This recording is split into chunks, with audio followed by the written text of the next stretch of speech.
郑扎一直觉得自己死在现实中，上班下班，吃饭排戏，睡觉醒来，他不知道自己的意义何在。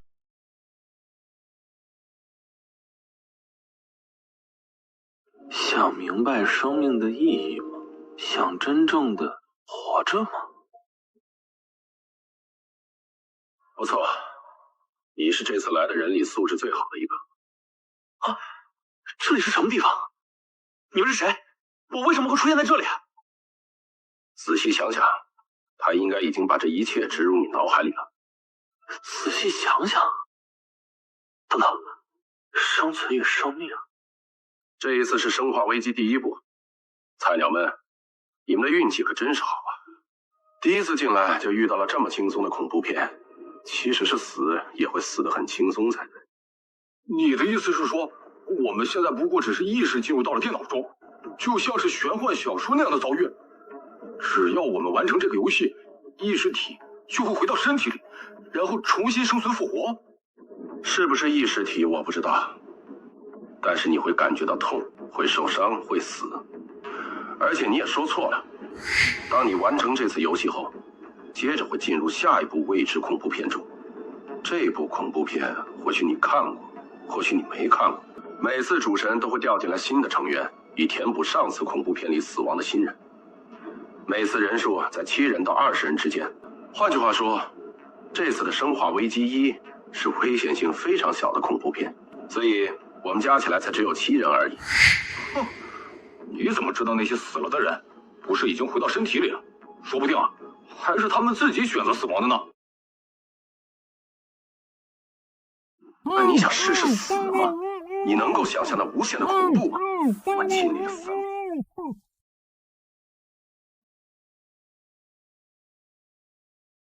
有过2部恐怖片的熟练者存在，但是你知道结局吗？他们都被杀死在了梦中，只有我和另外一个人活了下去。你想知道被荒诞无比的梦杀死的感觉吗？你想看看周围的一切都变成蠕动的烂肉，在阴森无比的工厂里，你亲眼看见自己的肉体被一把剪刀一点一点慢慢揉碎的痛苦吗？你这个狗屎，你想死吗？在恐怖片中，死亡就是真正的死亡，而且被这些恐怖片里的恶魔折磨而死，你们会死得凄惨至极。所以，如果没有决心活下去，我是你们的话，就会马上自杀。那我们没办法回到我们的身体里了吗？我一直都在说，你们并非是意识进入到电脑里。这个游戏你们认为是人类科技所能达到的吗？不，这是神的杰作。我们不过是他们眼里的虫子一样，为了让他们取乐，所以抓我们投入到恐怖片中挣扎。我们是肉体连带着精神一起进入到了这个世界，回不去了。至少我认为我们已经回不去了。听你的语气，似乎还真有回去的希望。这次新人的素质还真是好呢。没错，确实有回去的希望。每完成一次任务，也即是活过这一次的恐怖片，你将得到1000点奖励值。这1000点奖励值将可以兑换许多东西，比如可以兑换100天在这个恐怖片世界里生活的权利。又不是疯了，谁会希望在这样的恐怖世界里多生活些日子？那不是找死吗？不，我想我明白他的意思了。恐怖片也分为许多种，一种像这类生化危机一样的科技恐怖片，里面可以用科学来解释，没有丝毫的神怪恶魔性质。换句话说，除了故事正在发生的地方以外，其余地方应该都是正常的世界。bingo， 答对了。可以多生活的100天，确实就是在这个世界其他地方正常生活100天。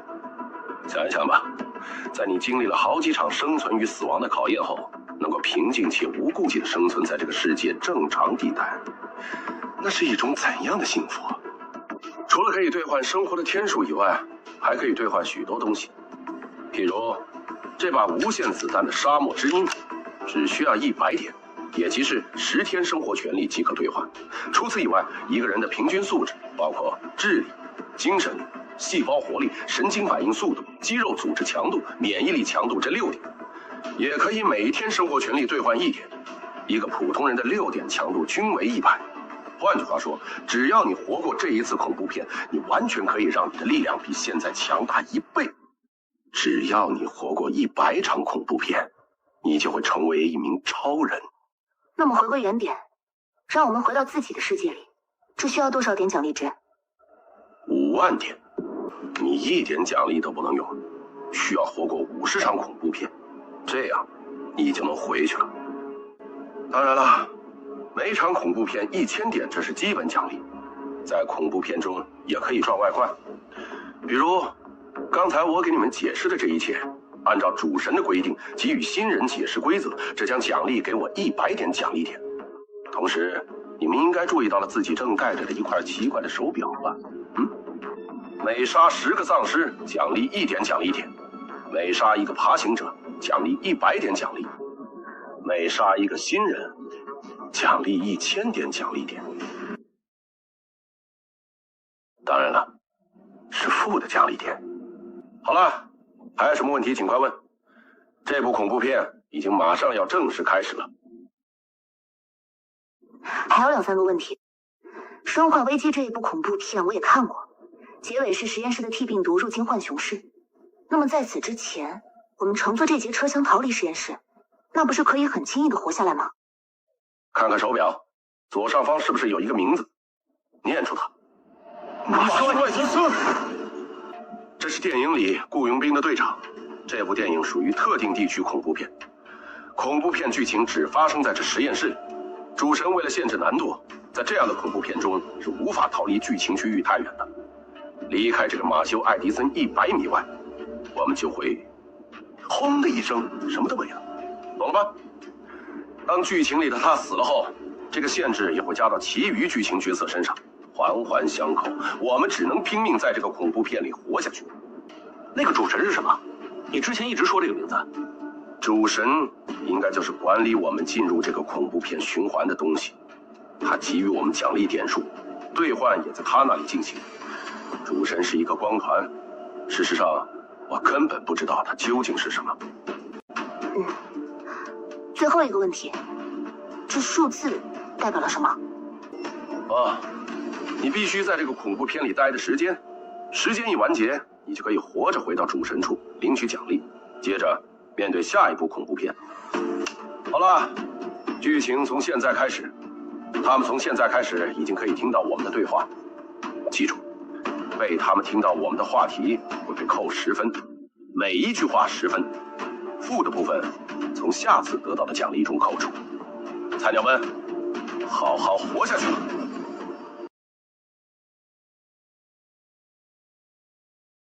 我想知道你们是谁，还有这里究竟发生了什么事。我们受雇于保护伞公司，也包括了你。这座大门通往了蜂房，你是公司登录在案的大门保安人员，所以我们才会带上你。那这是什么？你并没有结婚，这不过是个掩饰而已，也是你保护蜂房的标志。那什么是蜂房呢？给他们看，这是进入蜂房的通道。蜂房深处在浣熊市地底，这是我们发现你时的那栋大楼。在这里，我们乘上了进入地底的火车，火车带我们来到了蜂房入口处，也即是我们现在所站的位置上。这就是蜂房，一座深藏在地底的绝密研究机构，由保护伞拥有并监督的。蜂房内部有500名科学家及其他工作人员，他们根据公司的需求在这里研究某些机密，这些机密对于公司来说至关重要。当然了，这些机密甚至连我们也不清楚。这就是我们现在所处的位置，由热感应器显示出来。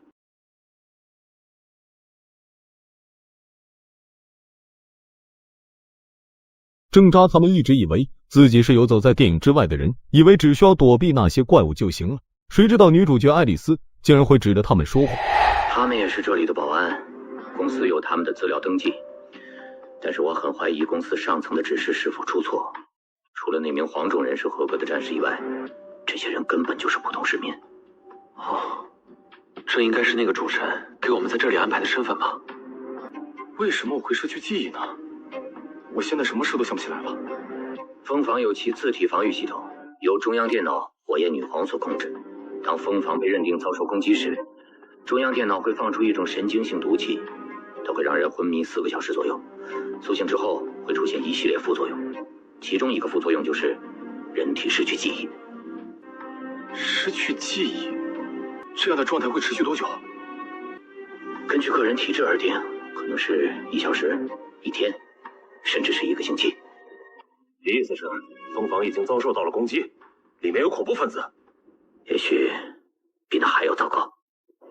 长官，已经打通了大门，现在可以进入了。JT， 张杰。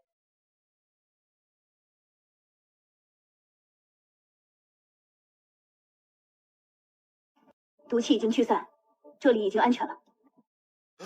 这装置是用来改善地下工作环境的，谁也不希望一天到晚看到死气沉沉的钢铁墙壁。若是能够看到阳光的话，他们也会以为自己是生活在地面的吧。长官，看来我们要走楼梯了。走楼梯，10分钟之内必须要到达底层，所有人跟上。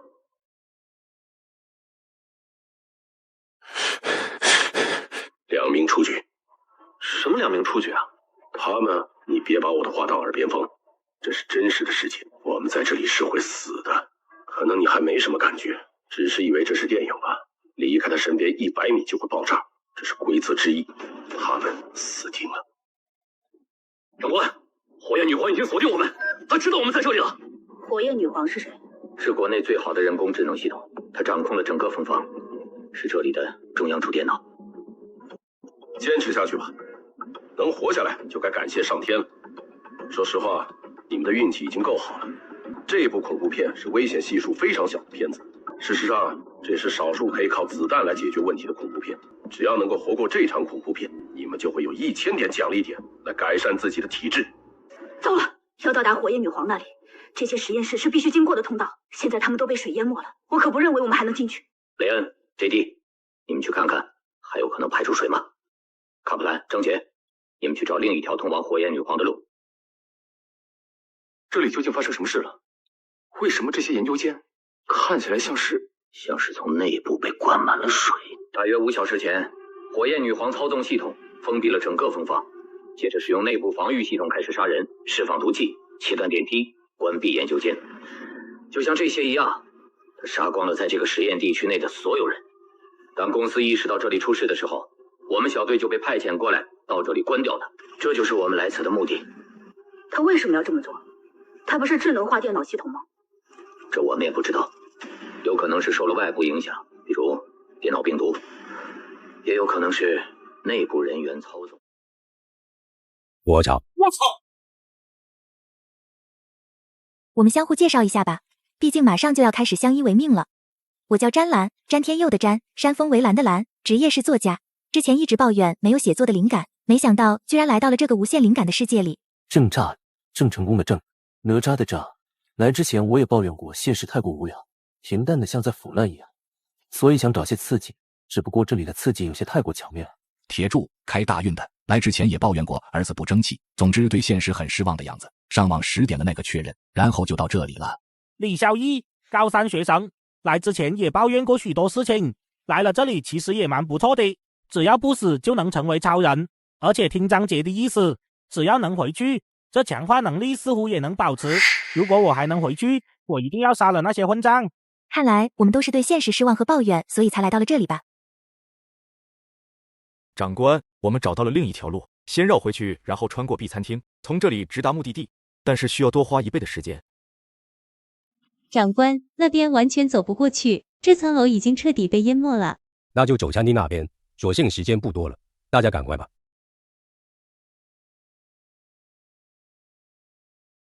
你确定这里是餐厅？地图上显示这里就是 B 餐厅。看来这里隐藏了一些公司不想让外界知道的秘密。芥蒂、雷恩、张姐，你们在这里看着发言，然后守住出口。长官，这里的毒气显示为0，可能这里并没有被释放毒气，也许是这里的防御系统失控了。那这里可能还有幸存者，你们搜索一下，但是别走太远。还有个屁的幸存者，丧尸倒是不少。我想知道，在这里我们可以改变电影里的剧情吗？继续，还想问什么？那么可以在这里使用塑胶炸弹吗？只要杀死在这个房间里所有的爬行者，那不是可以得到数千点的奖励点吗？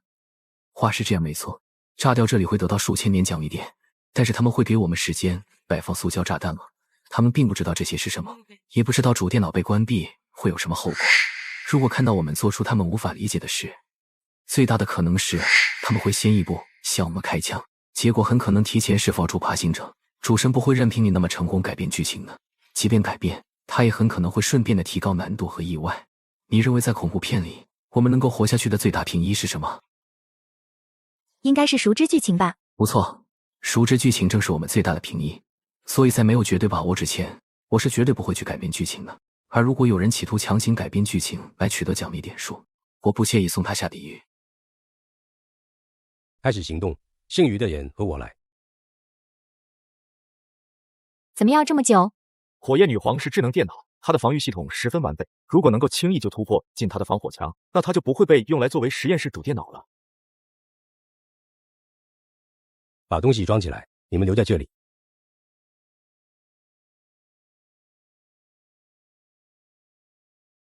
放心，只是自动感应灯，不用担心。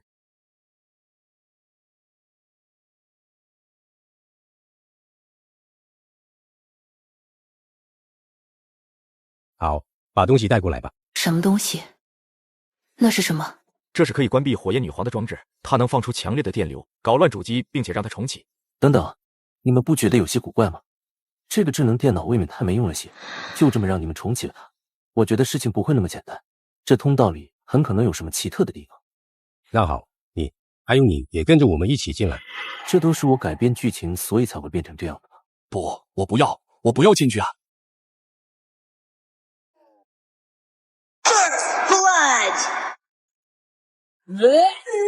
都是因为我多管闲事才害死了他。我一开始就怀疑你们，你们的身份虽然登记在公司资料上，但是你们根本不像是公司保安。现在还打算阻止我们重击火焰女皇吗？好了，镜渣，给我们一起进去吧。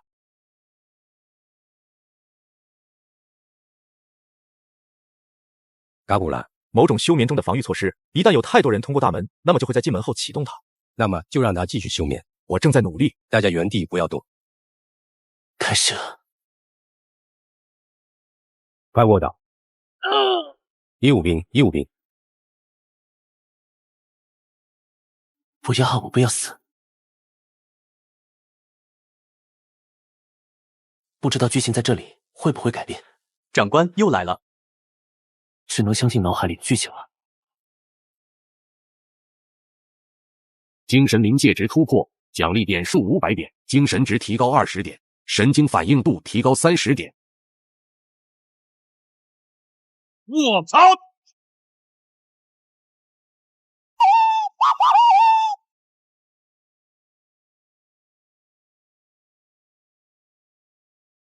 优雅永不过时。优雅死了就是真的死了。剧情千万不要有改，把这一切终结掉吧。哇哦，难上加难。放开我，这个位置我们都会被割成2段的，不要在死前还玷污我的清白。相信我这一次，这个躲不掉的，只有这样才能碰碰运气，活下去。我也想要活下去。B 级恐怖支线剧情完成，奖励点数5000点。刚刚似乎得到了500点奖励，精神力跟反应速度也有提升。没什么事吧？刚刚我就一直提醒你不要改变剧情，你偏不听。其实张杰说的没错，在这里我们最大的平一不是运气，而是熟悉剧情。运气不会一直伴随着你，以后千万别冲动了。我们谁都不希望死在这里。你太棒了，居然在这样的情况下活了下来。我们继续吧。开什么玩笑？我才不会进到那通道里。嘎古拉，我已经关闭了所有防御系统，所有的。确认。接下来就该面对这部电影的主题了。千万别离开张杰太远，他既然能够活过3次恐怖片，这一次应该也能活下来。还有注意别被丧尸咬到或者抓伤，电影里只要被病毒感染，半小时内就会变成丧尸。我以前看这部电影时做了一个计算，大约10分钟内打入解毒剂才能有效。对了，你们杀人会觉得恶心吗？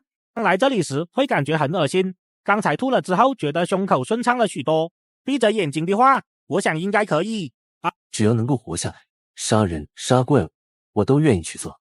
好，等会找机会捡起他们的枪，看到丧尸落单就尽量杀掉，这些可都是奖励点数。记住，脑袋是这些丧尸的弱点。害怕吗？很怕。是太兴奋了。这女人还真是。暂时没办法安顿他们，我们先把火焰女皇的主板拿回宫西。卡古兰，蜂房的情况如何？很好，一切防御系统都已关闭，我们可以大摇大摆的从直线离开蜂房了。很好，那么我们现在……冷冻已经失效，这么多的爬行者绝对不是人力所能对抗的东西啊！法克，那个该死的婊子！我听到了枪声，发生了什么事？长官，我们发现了幸存者，但是他已经疯了，竟然咬我！所以你就开枪了？长官，可是他已经疯了。他不见了，他刚才还在这里，但是现在已经消失了。这绝对不是柴中体内流出来的鲜血。我们马上离开蜂房。长官，我们接到的命令不是让我们得到火焰女皇主板后在此警戒，等待后续部队吗？已经没有什么后续部队了，准备离开。我有一种不好的预感。杰迪，去看看，小心一点。你刚才突然说话，不怕改变剧情吗？你们才是厉害，身为新人，竟然硬是改变了剧情还没死。看看你们的手表，上面还有马修·爱迪生的名字吗？现在开始，我们已经可以自由行动了，任何事情都可以做，只要能够活下去就行了。还有你们体力不行，也没有枪械，我建议你们跟着大部队回到火焰女皇的房间里，这样至少安全。没想到你人其实还蛮好的，只是不善于表达罢了。你们可别误会了，这个世界里可不存在好人，我只是不想你们耽误我占奖励点，只要能够活下去，我不介意把你们当成我的挡箭牌。站住，不然我就开枪了。站住！直接开枪，他们已经不是人了。快去找出口，这里交给我了。好，其他警员保持好队形。杰迪，你去找出口。雷恩，看好犯人。其余人跟在我身边。这么血腥也只是有点恶心。看来那些奖励增强我的体质并不是开玩笑。一会可能顾不了你们，照张杰那样专打他们的头，当然打他们的坤也可以。郑家大哥，你太厉害了，以前一定经常用枪射人吧？这都是多少奖励点啊！我们三个真是太强了。神特么我们三太强了。奖励点，这兄弟也真够倒霉，一点奖励没拿到，反而成了负数。好危险，我还以为剧情又要改变了呢。张杰他会不会出事啊？都已经看不到他了。应该没问题，他的身手比我们好得多，而且又有那把无限子弹的沙漠之鹰。妈的，老子活下来后也一定要去兑换一把。等活下来后，再问问张杰关于奖励点兑换的细节。现在可不是说这些的时候，你还是好好保护我们吧。毕竟我们三人实在是太强了。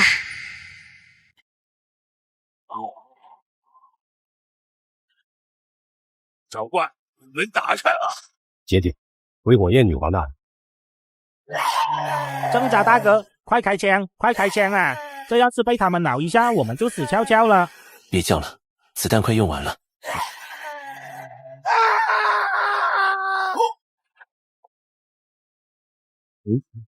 在干什么？我不是让你们紧跟着他们吗？啊，你们没看过电影吗？这里会有一只舔舐者逃出来，很不错呢。什么意思？其实新人最危险的就是第一部恐怖片，心态是关键，你要明白自己的处境。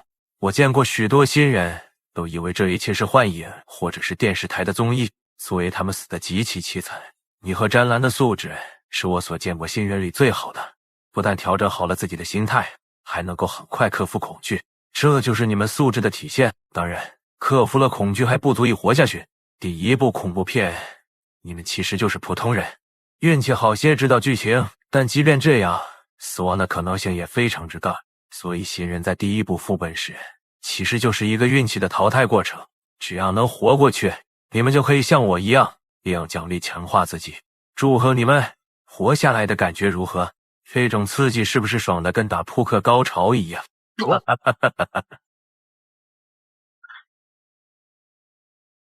张大哥，也给我一根吧。抽烟有害健康，小屁孩，好好待着吧，不想死就牢牢跟在我们身边。我已经长大了，你信不信我掏出来比你还大？对了，张大哥，刚刚我不小心说漏嘴，被那个老黑听到了。现在40点了，应该没事吧？才10点没事，活过这场恐怖片，你可以得到1000点奖励。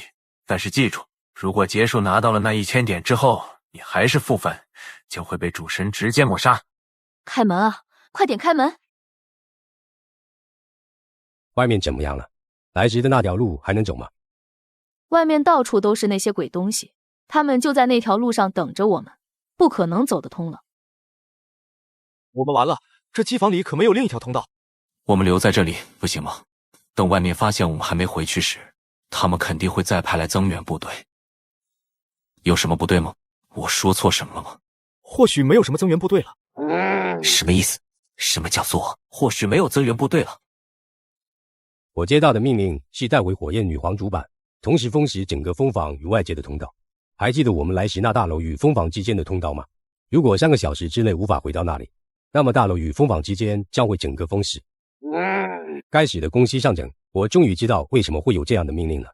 原来这里面全是这样的鬼东西。不，他们不能这么做。难道他们打算把我们活埋在这下里？为了保护研究机密不被泄露，这是最安全的办法。我们如果都死了，就更不怕有任何人泄密了。在这距离地面万里深的地方才告诉我们这些事情，为什么不提前告诉我们？别争了，还是想想怎么出去吧。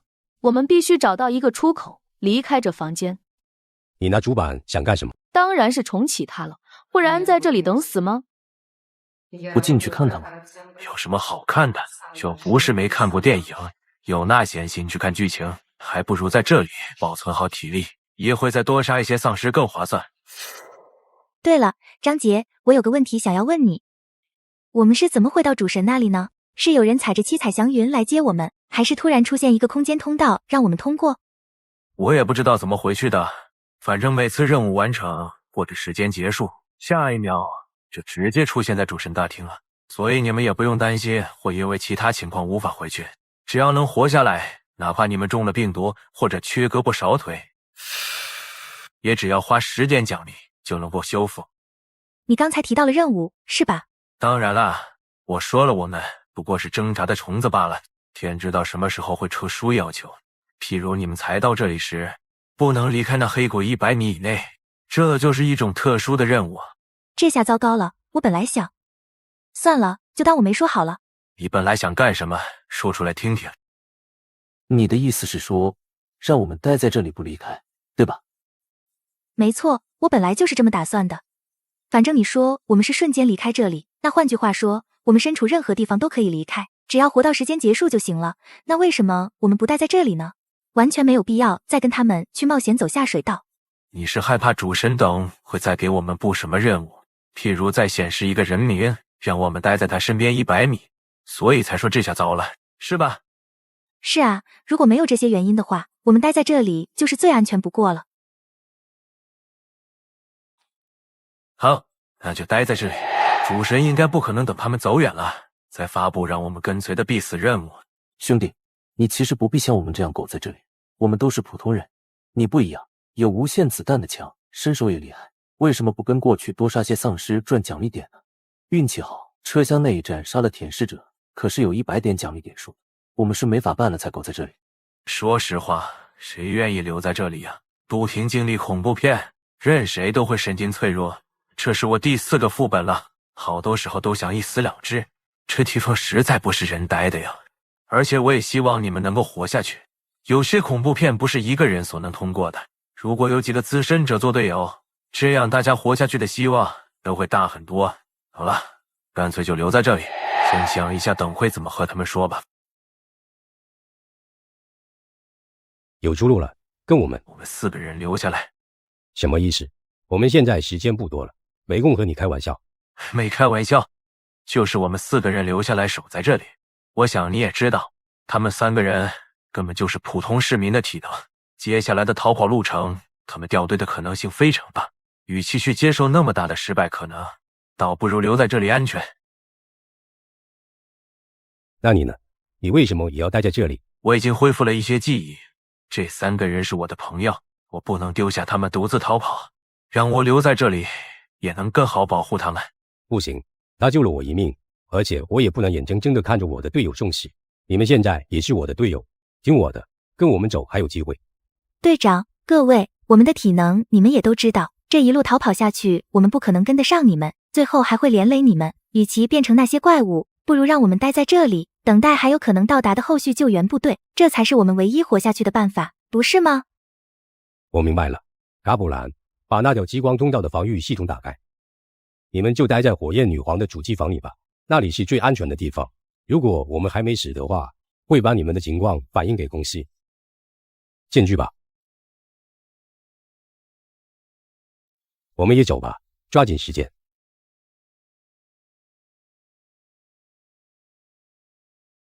有这3层钢铁大门守护，再加上外面那激光通道，这里说是整个实验基地最安全的地方都不为过。主神那里还有这个吗？主神那里可以兑换很多东西，总共有4大类。一是科技类，比如枪械、防弹衣，甚至还有科幻电影里才会出现的武器。第2类是魔法传说类，比如我们中国的道符，还有一些刀剑之类的。是不是那种游戏里会出现的武器？威力肯定很大吧？威力大不大我不知道，但是魔法传说类的东西比科技类的价格高了1倍。我想他们应该是用在一些鬼怪类恐怖片里的吧。鬼怪类恐怖片？是啊，比如咒怨。还记得我说过这部生化1是很轻松的恐怖片吗？因为这些怪物可以用正常的枪械击杀，那种无法用科技解释的恐怖片才是最恐怖的梦魇。是猛鬼街1吧？那一部里除了我其他人全死了，我们想要逃活过几场恐怖片的那人带着我们抢了辆卡车，我们顺着公路一直驾驶，谁都不敢睡觉，即使忍不住睡着的人也会很快被其他人摇醒。就这样我们坚持了5天，但是很快的在我们面前出现了一个小镇，我们喜极而泣的赶快开进小镇，才发现这个小镇就是猛鬼街电影里的那座小镇，而那个一直开车的资深者，他不知何时已经变成了那个梦中恶魔，他冲着我们狞笑。这么说起来，那些魔法传说类的东西可以杀死那个梦中恶魔？不知道，那是我第1部恐怖片，能活下来全是运气。你知道我脸上的伤痕是怎么来的吗？就是那个恶魔拿剪刀一刀剪下来的。我一直没在主神那里恢复这些伤痕，我要记住这一切，只要让我再遇到他，我一定要杀了他。杀掉那个梦中恶魔可以得到5000点奖励点数，外加1次 B 级恐怖支线剧情，那也是我唯一一次看到有恐怖支线剧情的出现。什么是 B 级恐怖支线剧情呢？很重要吗？这就要说第3类兑换品了，辅助类里面有解毒剂、治疗剂等各种药品，还有些强化类物品，譬如蜘蛛侠变异基因，使用后可以让你直接拥有电影主角那样的能力，只需要2000点奖励。我记得电影里的蜘蛛丝比钢铁丝还要强韧，这样的强化太划算了，你为什么不强化呢？我倒是很想强化，但是这一类强化属性需要消耗恐怖支线剧情，一次 A 级支线可以兑换3次 B 级支线剧情，以此类推，最低的是 D 级，到目前为止我也只见过1次那样的任务。蜘蛛侠变异基因需要哪个等级的支线剧情呢？ B 级，那个爱丽丝身上的进化病毒也可以兑换，只需要袭击支线剧情就有500点奖励。只要活过这场恐怖片，就能够强化好些属性。还有一些更夸张的修真功法，说是可以成为日月同岁的仙人。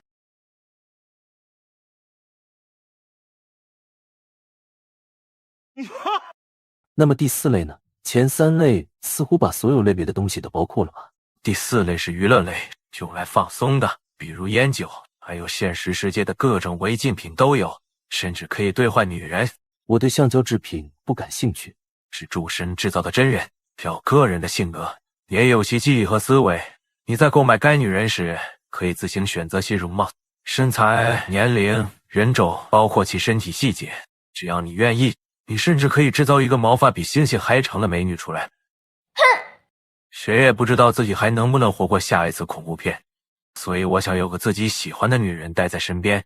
虽然她是被主神制造的，但她绝对是真实的生命，而且她是真正的爱着你。你可以和她分享你的恐怖和怯懦。主神也说了，只要你有足够的奖励点来回去现实世界，那么强化属性也不改变，你兑换的东西也会给你，还有这个女人也会陪你一起回去。如果我还能回去的话，我会娶她，她是我真正会爱一辈子的女人。还是说说主神空间里的情况吧。完成恐怖片之后还会发生些什么？其实也没什么事，完成恐怖片之后就会回到主神那里。他一直漂浮在中央区域，你想兑换或者查询什么都可以直接用意识和他交流。四周是20间独立房间，可惜一直没有填满。你有一间自己的房间，大小可以任由你去选择改变，房间只有你和你同意的人才能进入。除此以外，每次恐怖片之后都可以在主神空间休整10天时间，基本上就是这样了。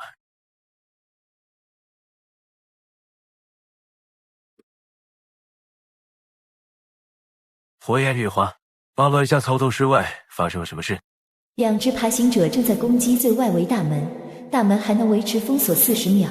妈的，我就知道事情没那么简单，不知道这2座大门还能坚持多久。快点计算一下，我们还能坚持多久？我知道你的程序是不让病毒扩散，所以你要杀死任何有可能造成病毒扩散的生命体，也包括了我们，对吧？那么现在你就做一个判断吧，打开防御系统保护我，或者让外面的爬行者冲进来，但是进来前我会轻易就打烂你的主板，到时整个分房失去了掩护，你想想会有多少病毒携带体冲到外面？我能问一下吗？既然你们已经留在了这里，为什么还要继续挣扎？你们不是已经打算牺牲自己了吗？小屁孩，电脑就要有电脑的觉悟，不要随便质问人类，懂吗？哼！况且我们都已经待在这里了，死不死都不会让病毒扩散。明白了，爬行者是无法通过最终防御设施的。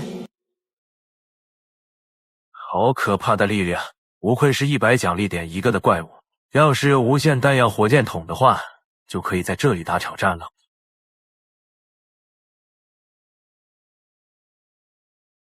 哼！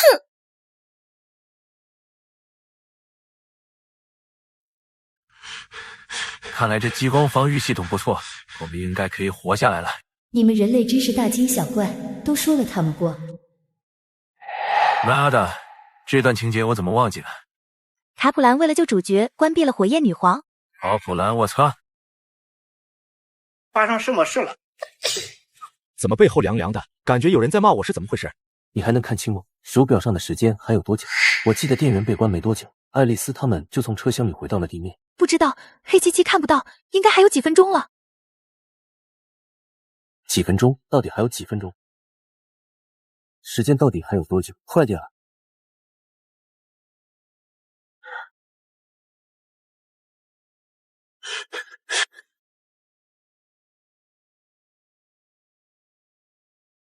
妈的，千钧一发啊！我们终于活下来了。有什么不懂的，直接问主神就行。奖励先别换，一切到明天再说。当时我手脚都吓软了。萝莉，能够把萝莉制造出来吗？第一次制造人形生物免费，请在脑海里模拟你想要的生物类型。原来，只要有你在我身边，我的心就永远不会堕落。你们等我一下。主神，他不是你制造出来的生命体吗？为什么会拥有他的记忆？这究竟是怎么回事？他是你制造，记忆、性格、身体、容貌都来源于你对他的记忆，他就是你记忆里的人。我没懂你的意思，我只想问，他究竟是不是个真实的人？是，除非制造者死亡或者生命体被杀掉，否则他就是一个活着的生命体。我知道了，那是不是我存满5万点奖励可以回去时，他也会跟我一起回去？是，我已经失去过他一回了，这一次我不会再失去他。你怎么了？我要活着赚到足够的奖励，将他带回到现实世界里。我想你们也想回去吧？那我们组成一个团队吧，相互帮助更容易度过难关。你们觉得呢？才1个晚上时间，你的变化好大啊！那个女孩对你很重要吧？我觉得你说的对，内部团结非常重要。一个人的力量毕竟有限，那么以后我们就情报共享，互相帮助。如果有外来的新人打算破坏团队的团结，那么就直接杀掉他们吧。你不是说杀掉新人要扣1000点奖励吗？是啊，要是我又不亲自杀他，我折断他的手脚，或者将他推向各种怪物，只要他不是我亲手所杀，那就无法扣除我的奖励点。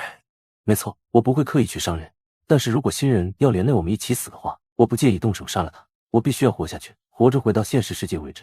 那么我现在就有个情报要告诉大家。挣扎将他救下雇佣兵队长之后，获得 B 级支线剧情加5000点奖励的事情告诉了众人。我想逆转恐怖片的部分剧情，应该就可以获得支线剧情。改变剧情会让难度提升，高风险高收益倒也合理。不过我累死累活，4部恐怖片加起来奖励都没你多，看来以后要跟你混了。还是该多谢你才对，上次要不是你，估计我就死在丧尸嘴里。好哈，那我就给大家介绍一下强化属性和兑换物品，还有9天9夜时间可以休息。大家都慢慢挑选自己的强化方向和兑换物，为了下一部恐怖片。不是为了活下去。你们的属性面板应该都看过了吧？按照我的实验和理解，智力是跟记忆力和思考问题的速度有关，精神力这项没法实验，我不是很清楚。细胞活力对应身体的复原能力，数值越高，受伤后的恢复速度就越快。神经反应速度则是让你拥有更快的反应能力，可以看见高速运动的物体。当然光有反应速度还不行，因为你的身体跟不上你的反应速度，所以肌肉组织强度就非常重要了。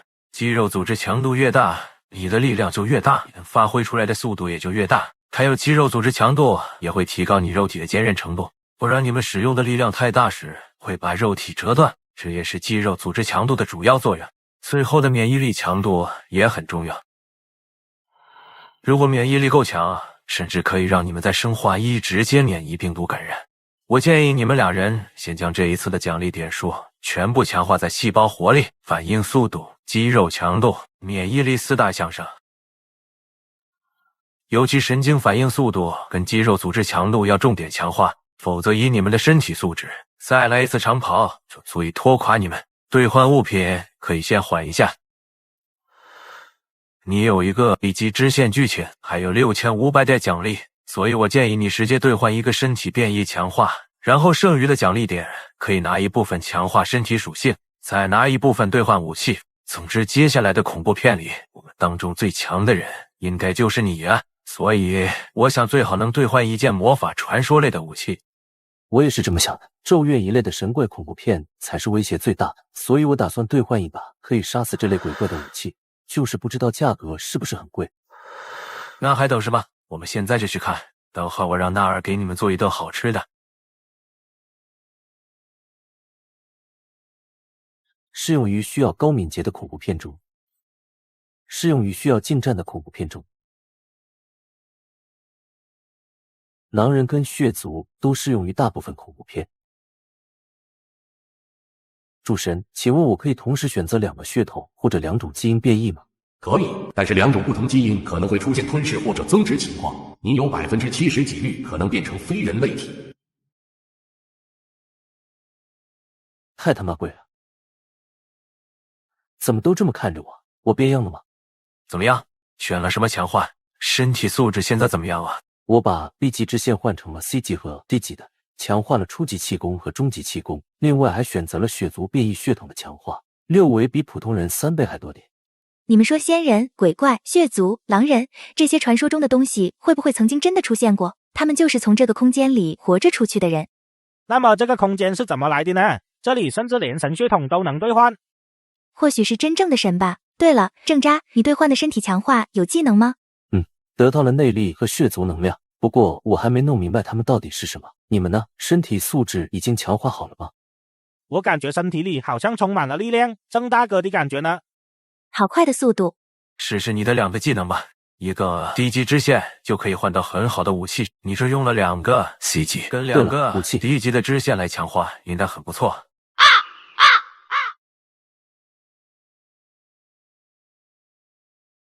近战、能量层、内力启动，还有空间装东西，就是你了。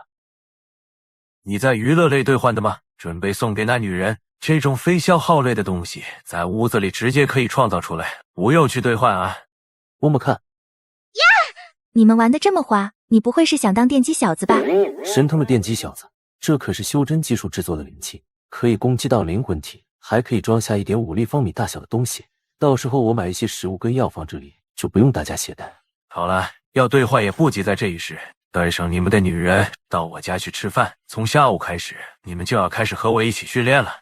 训练？是的，其实人的6维属性也是可以通过锻炼来改变的。除了锻炼之外，你们还必须要学习枪械射击等各方面的东西。为了活下去，我们每个人都得努力啊。萝莉，我一定会带你回去的。行吧，再让我睡会儿。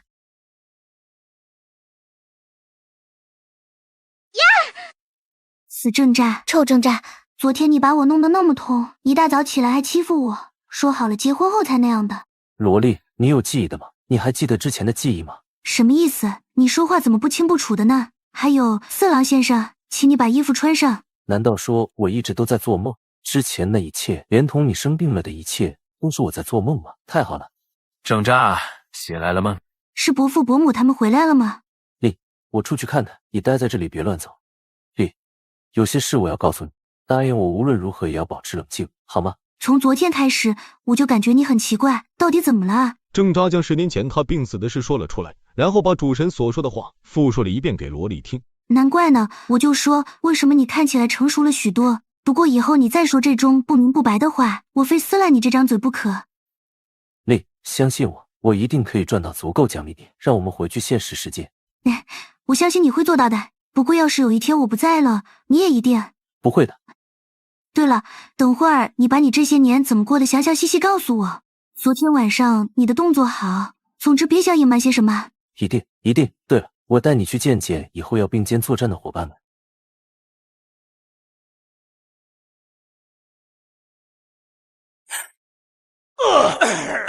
求求你们放了他吧。那制造生命体也包括男人，你为什么不去创造一个你心目中的极品男人呢？我才没你们那么无聊，现实里得不到的东西就靠意淫来获得吗？与其去制造一个男人，还不如兑换一根按摩棒来的好呢。别骗人了，我好歹也是10斤白女，是不是处女我一眼就可以看得出来。这就是男人和女人的区别了。男人会非常想得到自己心目中的女人，然后与她发生关系，而女人则希望得到一段真挚的感情。你以为我会像你们那么无聊吗？竟然会在没有感情时就和异性发生关系。姐姐说的好呢，这些男人就是好色，一点也不知道真挚感情的重要。你来的可是晚了，你嫂子还抱怨饭菜都冷了呢。众人吃完饭后，主神在享受吃喝方面做的确实好，可不是要面临恐怖片的轮回。说真的，在这里养老其实也挺不错，所以我们才更要活着，到时候是去是留才有选择的权。好，那我先带你们去看看训练场，休息一会儿就开始训练。这么大？放心，你们的房间也可以，想怎么改就怎么改，哪怕改成爱泼斯坦的小岛都没问题。体能方面这几天也训练不出什么成果，所以你们要开始练习射击和对战，还要不停的跑步来测试自己的极限体力，知道自己的极限后，才能有计划的在恐怖片里保存体力。枪械方面怎么办？去兑换了来训练，或者只用你的枪，这样似乎都不太合适吧？房间里可以自己创造东西，只是不能带出屋罢了。你们等会儿可以试一下那些科幻武器的威力，虽然贵，但是奖励点足够的话，真该兑换一把来防身。那魔法传说类的武器呢？不能在屋子里创造吗？我一直试图创造出来都不行，估计这方面已经被主神给限制住了吧。果然呢，估计恐怖片里难度系数最大的就是神怪类恐怖片了。主神为了制造难度，也不会让我们熟悉这类武器。先训练吧。速度和力量够快了，但是不够冷静，是不是控制不住力道？你的力量比以前大了几倍，每一拳打出都会让你无法控制和收回。这几天你就先学会如何控制你的力道和速度吧，还有技能也要练出来。接下来的恐怖片，我们可真的就靠你啊！一下午，4人都在训练场里拼命训练，傍晚时才各自离去。把内力垫入全身，速度和力量能瞬间提高1倍。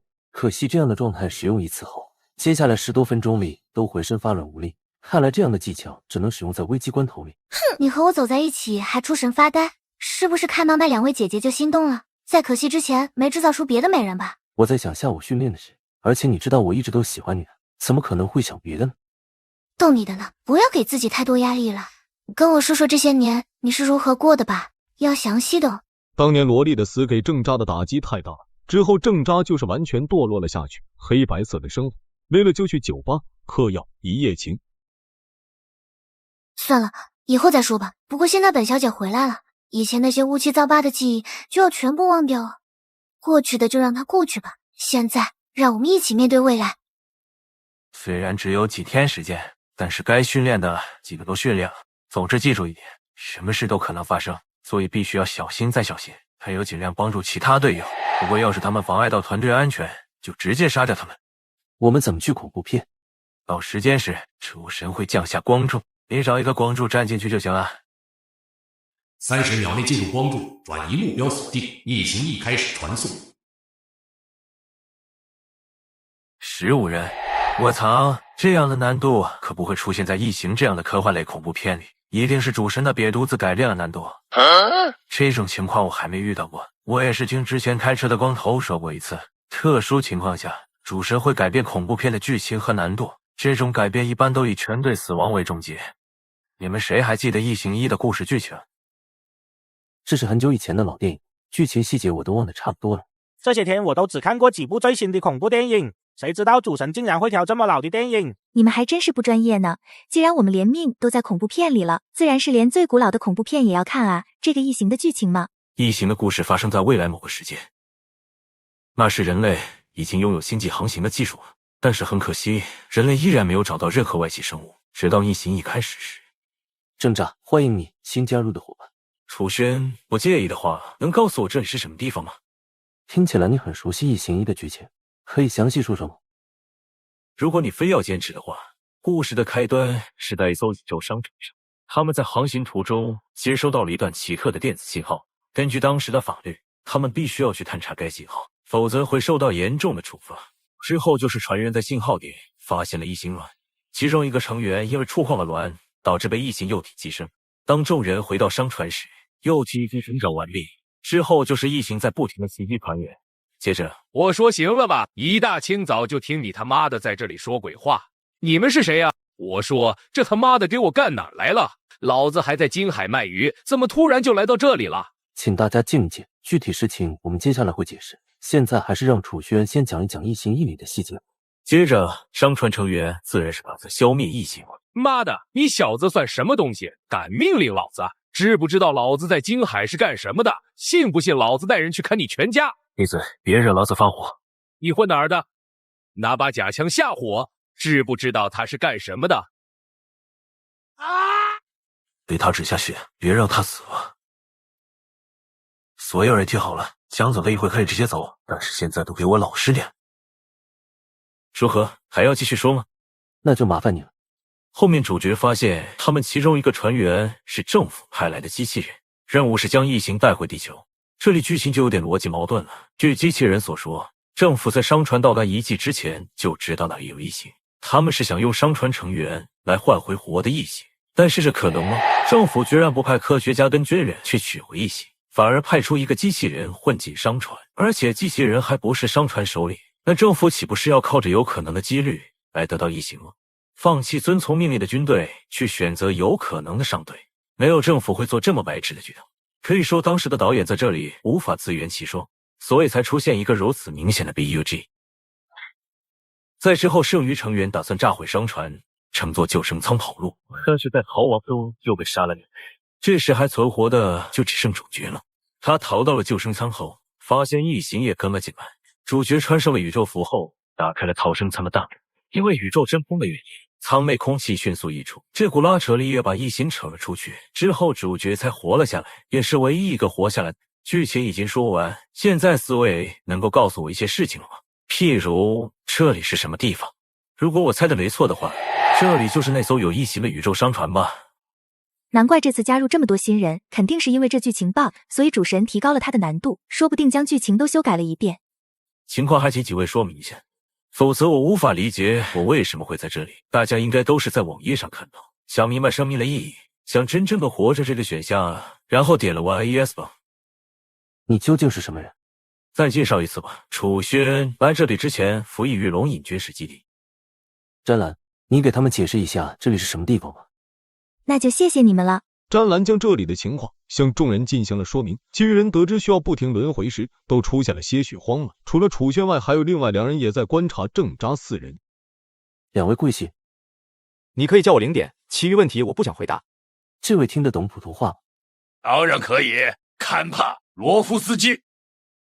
请各位把自己的职业、年龄、最擅长的方面说一下，接下来我们才能各自分配自己的职责。虽然你们是这样说，但是这并不能确定你们所说的话就是事实。有什么东西能证明你们没有撒谎吗？为了接下来我们的合作顺利，我想还是消除一下所有人的戒心才好。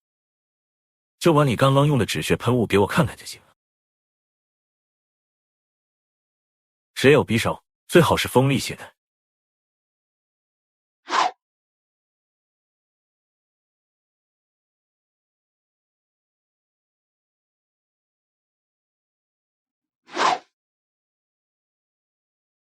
我是国际雇佣兵成员，是最顶级的火力手，你们可以叫我霸王。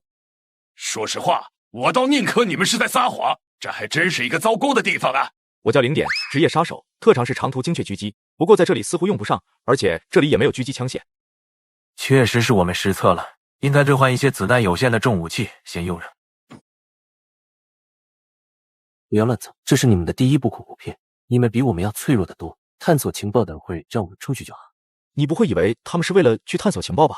傻逼吧，随便安排个电影场景，找些托就想来骗钱，这可不地道。就是我能加入你们吗？我叫李帅熙，才从大学毕业，还没有工作。不过我曾经在家中看过许多恐怖片，对玄幻小说还有各个国家的神话故事也都有涉猎。欢迎你加入，虽然我们不一定都能活下去，但是我们至少不会抛弃伙伴。接下来怎么办？我们总不能一直守在这里吧？情报还是你来说吧。我的长处在于分析，布局方面不太擅长。那就我来吧，我可是作家呢，对于布局方面最有信心了。当然，如果有不对的地方，也请大家提醒我一下。异形1这恐怖片始终只有一只异形，如果光论生存难度，可以说还比不上生化1，两者都是现代科幻类恐怖片，但是生化1时只有7人，而这里却出现了15人。所以我们认为是剧情改变了，所以难度也被主神相应提高。这样比，爬行者确实不比异形差，且数量远比异形多。你的推理应该是对的。那我们现在该怎么做？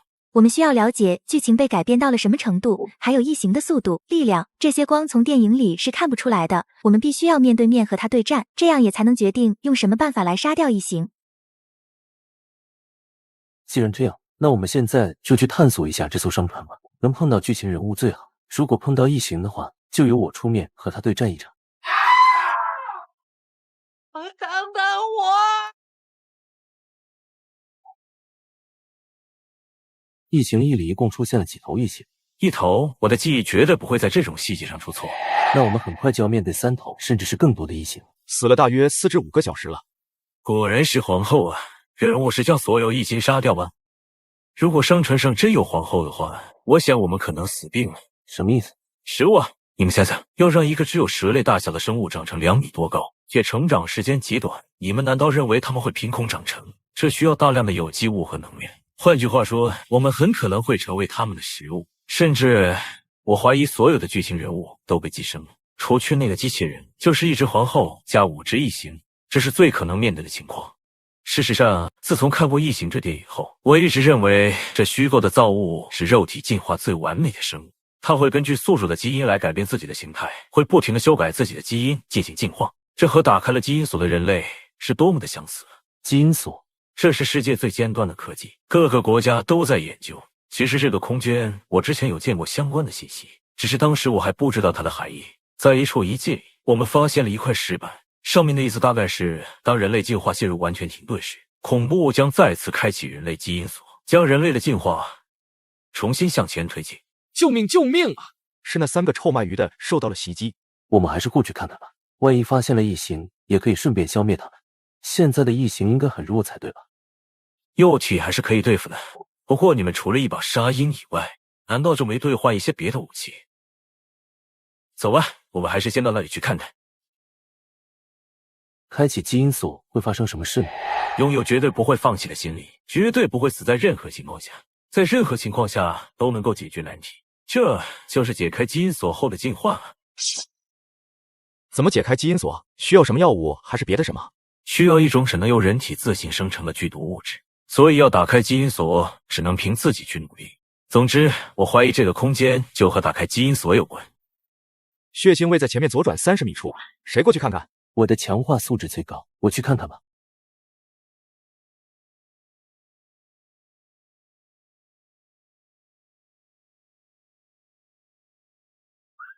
是那3个臭卖鱼的，还有2具尸体的肉量不见了。我做过少量解剖实验，这些碎肉大多是被咬碎的骨头，还有内脏的肮脏处。而且你们看这里，这是肩骨碎片，我已经发现了3块不同的肩骨碎片了。所以我认为异性带走了能够带走的肉源，留下的是3具尸体的残骸。我们先离开这里，事情比我们想象的还要糟糕，已经有成熟期的异性出现了。不对劲，有危险！不要啊，张大哥，曾大哥，救救我啊！我不想死。快跑啊！妈的，有3头异性！你还真是个好男人呢。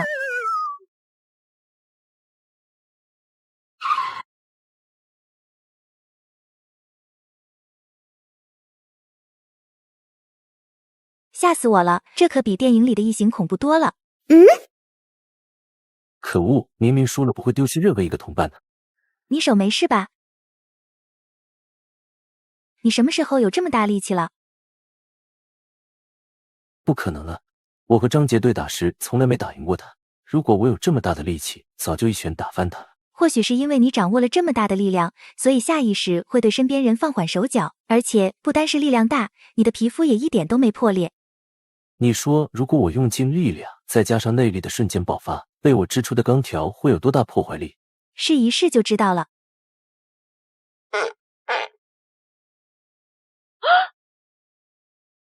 既然我们忘记兑换重武器了，那就用这最原始东西来砸碎他们吧。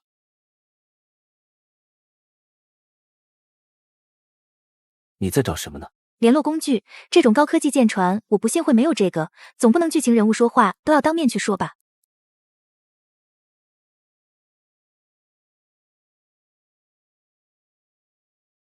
我们现在应该是在商船的中间位置，而且距离商船控制室并不远。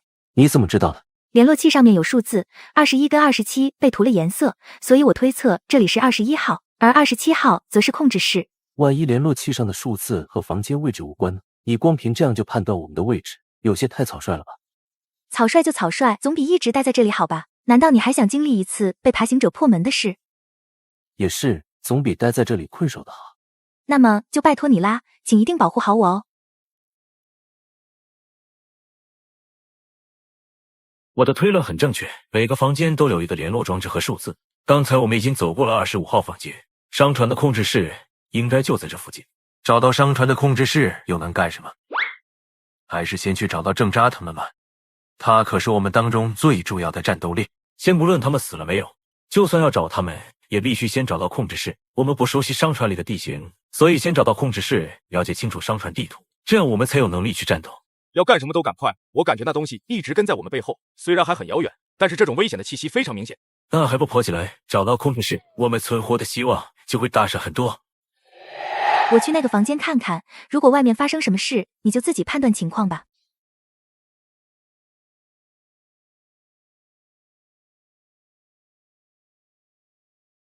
我的推论果然是正确的，这里是22号房间，顺着这过道向前进，一定可以到达商船控制室。不知道为什么，我心里总觉得不安。我们找个地方先藏一会儿吧。不行呢，我们离开大部队就已经很危险了，现在我们离控制室不过一步之遥，再怎么也要先找到控制室再说。那快点走吧，我总有一股不祥的预感。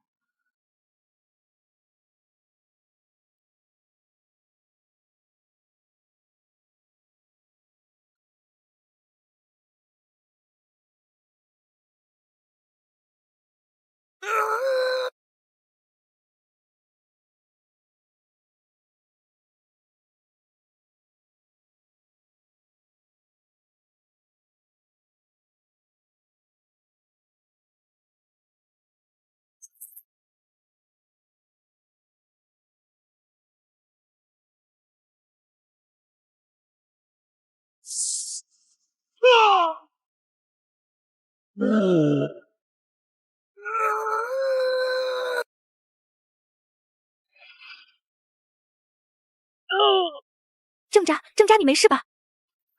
没事，你呢？谢谢你了。需要一种由人体自行生成的剧毒物质——基因素。郑渣，不要吓我啊！不要再丢下我一个人了。求你陪我一起活下去吧，拜托。我好多。你没事了吗？可真是把我给吓死了。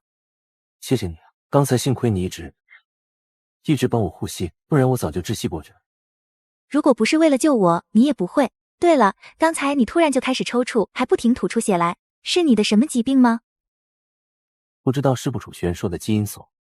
对了，你杀了一头异形，看看有没有得到什么奖励。给了500奖励点，以及是通关后1半的奖励。501只，说不定你还能再杀几只呢，这样又有几千点了。既然你说我救了你一命，那回去后你是不是可以兑换些小礼品送给我呢？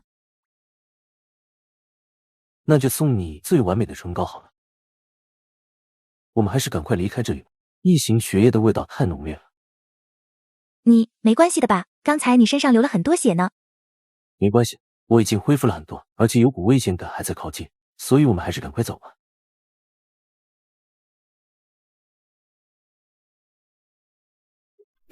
你反应速度不够，我来吧。太好了，是厨房。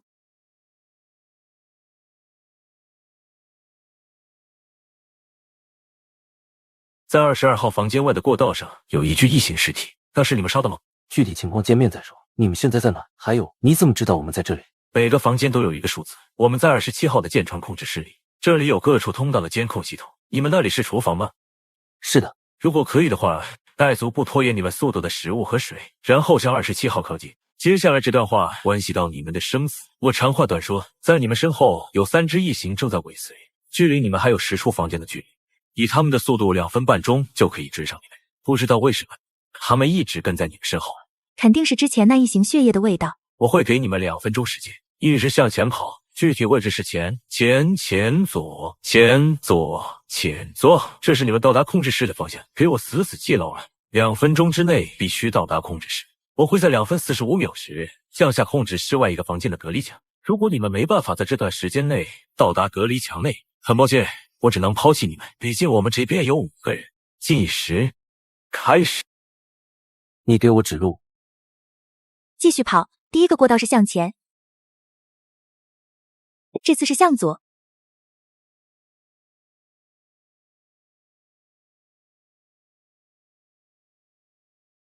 左，这次是向左。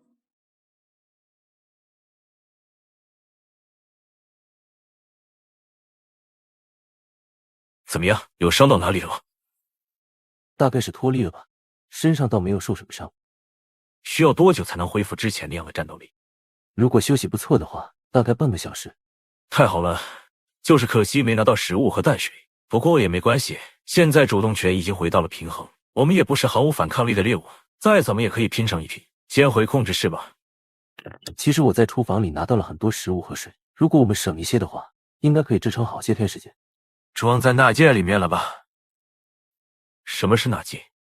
郑炸花了很高昂的代价从主神那里兑换出来的修真器具。真的是修真器具吗？要是能够解开这一类技术的秘密，不知道我们人类可以进化到什么程度啊！这些和我们现在的局势有任何关系吗？我宁可要那戒指里的食物和水。算了，凡人的智慧，给你们多说你们也不会懂。总之，只要找到修真的秘密，这将是人类继基因锁之后最大的进步方式。你先放开我，你要研究那什么修真，首先要活下去才有机会。现在我们食物和水还算充足，你接下来打算干什么？既然食物和淡水充足，那么我们就有2个计划可以实行。一，我们监视着各处过道，将异形位置记录下来，然后在他们分开时落下过道隔离层，这样可以将异形单独隔离在通道中。在所有异形都被我们封闭起来的情况下，我们再去武器库拿到武器来一只一只消灭，这样是我所能想到的唯一战斗方式。另一个呢？不是有2个计划吗？另一个计划，在隔离层里的另一个房间是休眠室，人睡在里面消耗极小，我们可以吃饱喝足之后睡进去，而控制室的电脑航程就设定为回程路线。我们和异形一起回去。回什么地方？地球，将异形带往这个时空的地球，让地球的军队来对抗异形，这样我们就可以安全活下来了。当然，也可能出现另一个情况，这个时空的人类被异形灭绝，而我们将面对无数的异形。你们是怎么想的？但是要我看着异形去到地球，哪怕我不是这个时空的人，我也绝对做不到这种程度。大家一定想说第二个计划足够疯狂吗？其实条件允许的话，第二个计划反而能让我们都能活下去。不过第二个计划有2个漏洞，一个是……停，合着说了半天，你在说屁话。既然这个计划这么多漏洞，那你还提出它做什么？回答我 ！Look in my eyes。计划2虽然有2个漏洞，但安全性是比1高的。如果我们选择第一个，那么我们就必须面对面击败异形，一旦失败，就是全体死亡，而且这样的死亡率还会出现数次。你们都有信心在这数次考验里活下来？你们中国不是有句古话吗？习习误者为俊杰。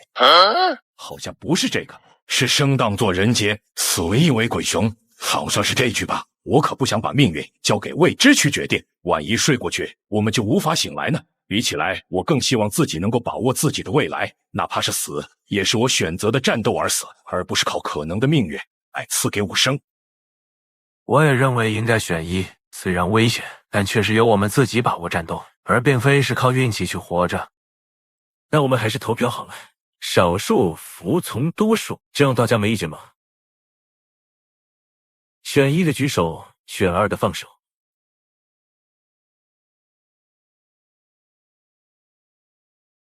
既然决定了战斗，那我也尊重各位的决定。不过还是先请郑渣把食物和水拿出来吧。我想大家应该也都饿了吧？食物很充足，如果省着吃喝的话，够我们7个人坚持1个星期啊。但是我建议把这些食物分为3天的分量，这样的分量足够让我们吃饱喝足。那在这3天里，我们就可以保持最强的战斗力去面对异形。还有什么事情就一并说了吧。既然我们现在都是生死共存的伙伴，那我们将会绝对的信任你。之前我听张觉说过，每次恐怖片都会加入新人，但是新人的素质参差不齐。我希望我所在的队伍至少有能够活下去的勇气与毅力，这样我才会付出我的头脑。我们7人的队伍里有6个是素质很强的精锐，这样的队伍我很满意。放心吧，只要能够活下去，就能够训练变强，千万不要放弃希望。所以我的计划是诱饵，将一部分隔离墙打开，然后引诱异形进入我设计的通道里。这个诱饵就是李帅熙。凭什么是我？这里这么多人，每个人都想活下去，为什么就一定要我去送死？你是想杀了我，然后分我的食物吗？这样你们就可以多活一阵子，是不是？不，我没有让你去送死的意思。虽然当诱饵的危险确实很大，但是你却是当诱饵最适合的人，因为这里每个人都比你强。难道就因为我弱，我就活该去当诱饵吗？那么你说，你对我们的作用是什么呢？每个人都有其天分之处，如果是在平时，我绝对不会以数字和能力去衡量一个人。但是你要知道我们现在的情况，任何一丁点的小错误都可能让我们全部死在这里。你是我们当中多余的一个，想要得到我们的容纳和平等对待，那你就必须让我们看到你的用处，否则你和那些仍在隔离墙外的几个死人有什么区别？不可能，我就不认同你这种说法。我才进来时就是普通人，也是因为强化之后才有现在的身手。为什么李帅熙就是多余的？只要给他机会，多度过几次恐怖片，他也将是我们可靠的伙伴。可是他有那种机会吗？准确的说，在场所有人都有机会活过这场恐怖片吗？你也别说必须代替他，每个人都有自己该负责的部分。你是我们活过这场恐怖片最大的依靠，难道你希望救活一个人，而让我们所有人都去死？别争了，老规矩，我们来投票决定，这样没问题吧？郑渣，别意气用事，不为我们的生死考虑。那么若离的呢？一旦我们死亡，他们也会消失不见。那就开始投票吧，愿意接受我计划的人请举手，少数服从多数。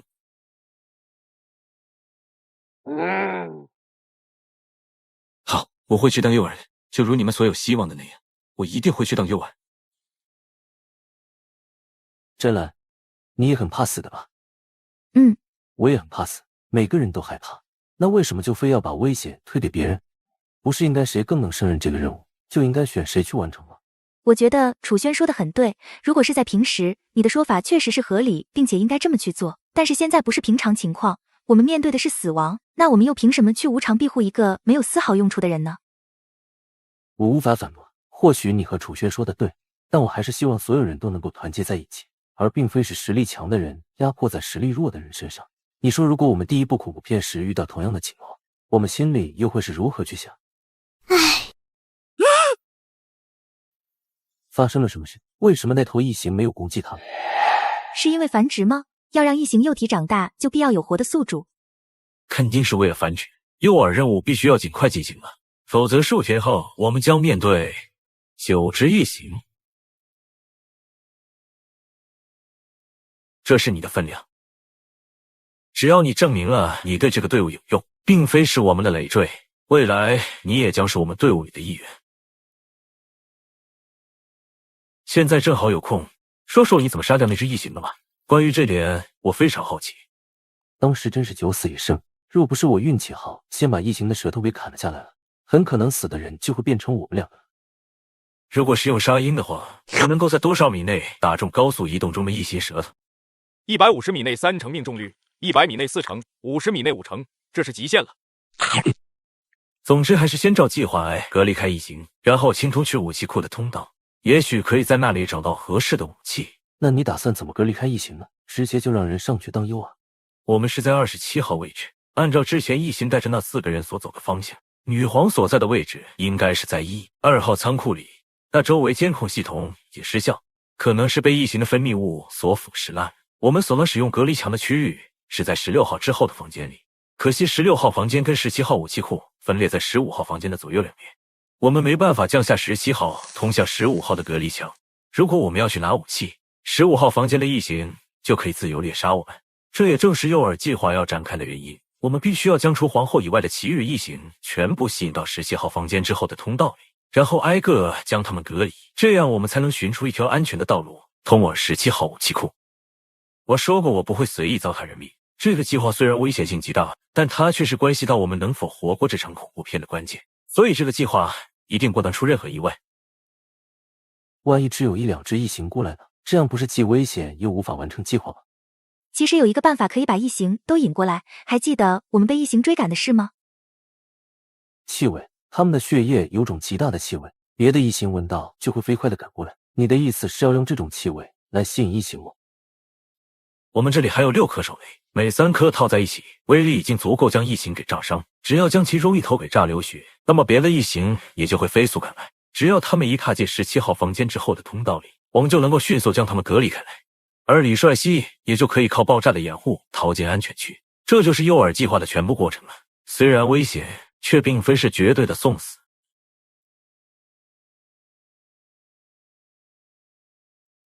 现在离我们最近的异形是在22号房间位置，还有一只正在从20号往19号方向前进。如果我们5分钟内开始吸引他们注意力，那么可以把其中一只隔离起来，而另一只则吸引向我们这边。接着就是诱饵计划的展开了。那我们该怎么做？1分钟后，我们外面的隔离墙将开启，剩下的隔离墙关闭顺序也已经设定好。走吧，诱饵计划的详细过程我会对他解释。你要站在这过道的另一端，从那里可以看到直线距离100米以内的空间。只要异形从另一头冲过来，你就马上拉开引线投出炸弹。一旦投出，你必须马上向后逃跑。炸弹大约在空中时就会爆炸。切记，你的逃跑路线是剑弯向左，每一个通道都向左跑，最后你会绕一个大圈跑回到这里。那头跟在你背后被炸伤的异形，它会被你背后落下的隔离墙所阻挡，所以只要你跑快些冲过2道隔离墙，那时你就会彻底安全了。那这个通往控制室的隔离墙，我出去之后就关闭了。是的，这道隔离墙将会在你出去后关闭，在爆炸声响起1分钟后，我会开启它。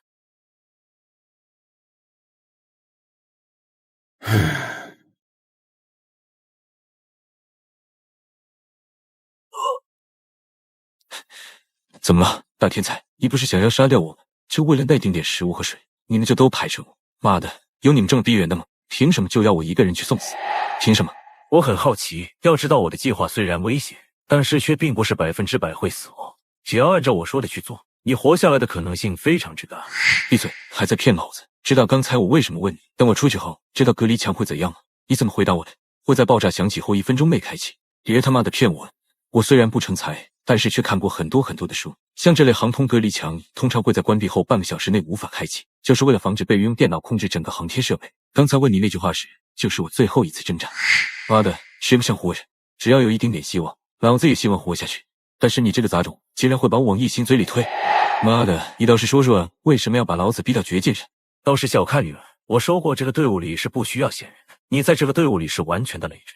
本来我还没打算抛弃你，虽然隔离墙是需要半个小时之后才能再次开启，但是只要你一直跑，我会把你隔离在没有异形的一条通道里，半个小时之后就可以放你出来。不过你不该在那时露出怨毒的表情，与其让你在计划中成为不确定因素，倒不如现在就干掉你。妈的，凭什么你要我去送死，我还不能露出怨毒的表情？你算什么东西？你们让我活不成，那你们也别想活着！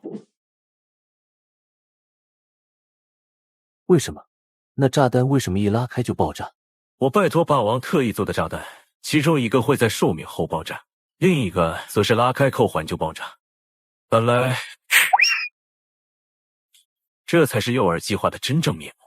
你真以为一丁点小伤口流出的血就能吸引异形过来吗？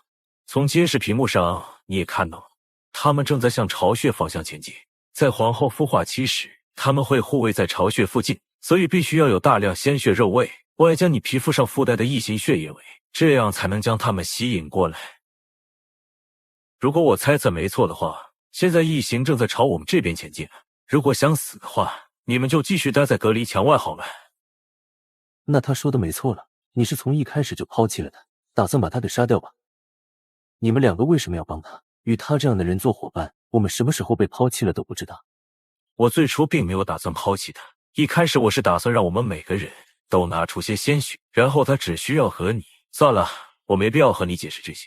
总之，你只要清楚一点，我所做的每一件事，都是为了我们这个队伍的人能够顺利活过这场恐怖片。我绝对没有做错。抛弃伙伴，让他活活被炸死，然后用他的血肉来吸引异形，这还算是没错。你们两个也是那么想吧？生命难道就是这么的卑微吗？我给了他最后的机会，他要完全是按照我的计划来吸引异形，只要能够炸伤一头，别的异形也很可能会被吸引过来，而且他也能躲进2个过道间安全的隔离地带中。可惜凡人的智慧只会充满怨恨而已。我们雇佣兵的信条中讲究团结，在战斗中时把后背交给你的战友，这是最起码的信任。但是要做到这2点，对方必须的是你承认了的伙伴，而并非是毫无作用的累赘。我想林典也是这样想的吧？楚轩他做得很对，选择了能让大部分人活下来，并且顺利完成任务的方法。李帅西条无法让我觉得可以把后背交给他，而且最后的考验可以选择了自我毁灭。难道真的需要这么残酷吗？为了自己能够活下去，就必须要抛弃他人，或者是有了一丝怨恨，就要拉着所有人一起死？那么我们又算什么呢？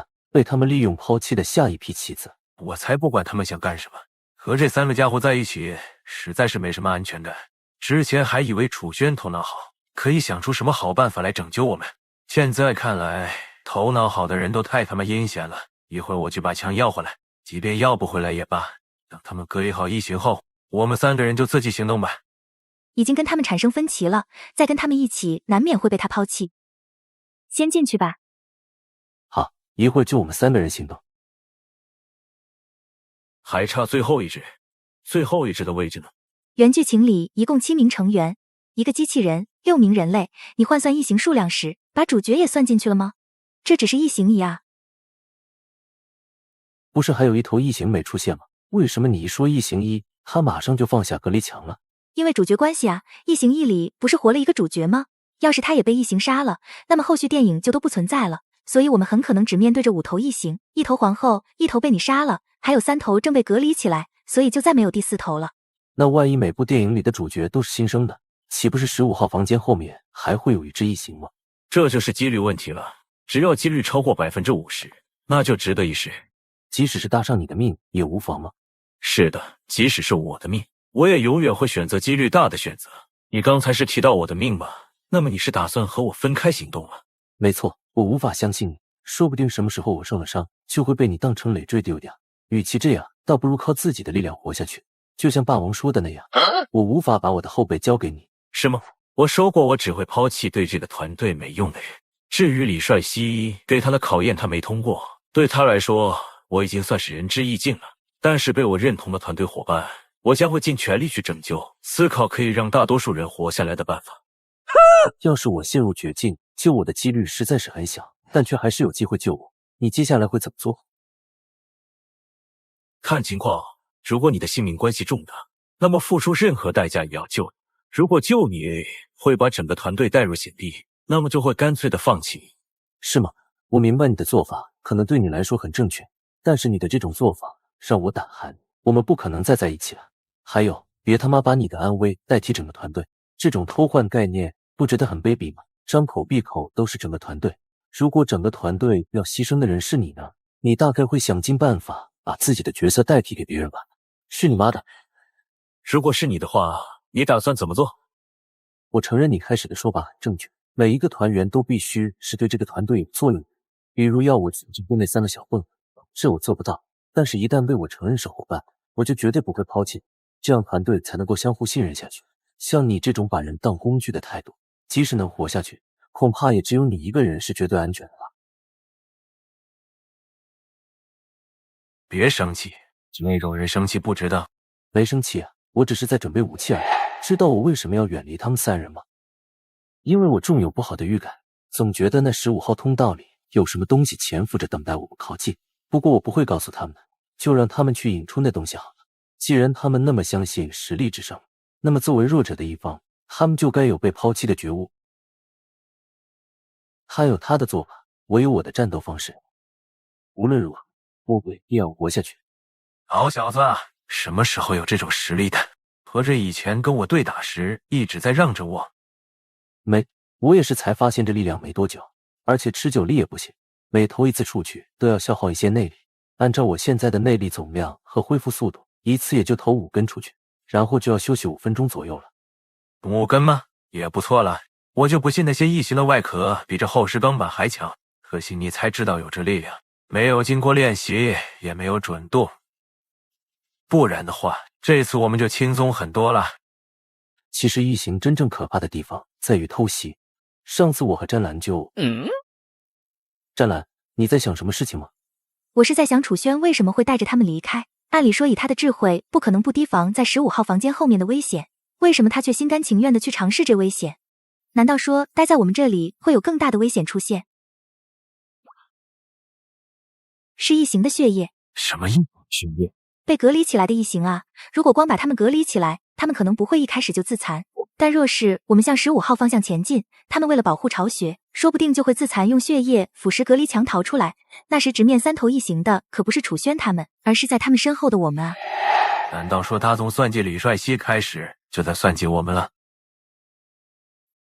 应该不是，估计是看见我们决定自行组队，才临时起意让我们顺势给他们当挡箭牌吧。我们又不是他手上的棋子，岂能让他说捏就捏？看看最后到底是谁才会死。你们也赶快冲洗一下身上的味道，然后把我给你们的那些食物涂抹在身上。正渣，我手臂不方便，洗不干净上面的血腥味，你过来帮帮我。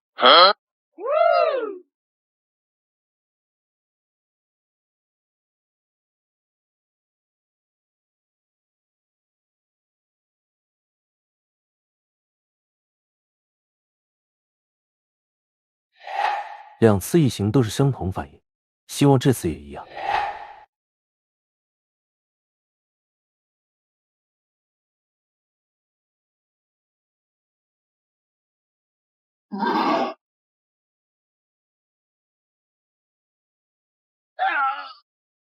怎么样，正渣，你没事吧？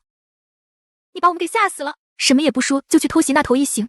还是先帮我止血吧，再这样下去，光是流血都足以杀掉我了。你小子也太夸张了吧，到底怎么做到的？详细情况已经不能解释了。张姐，你背我向楚轩他们靠近，我待会发生什么事都别听。山兰，我的右手已经整个断了，你帮我拿着剩下几根钢条。快走吧。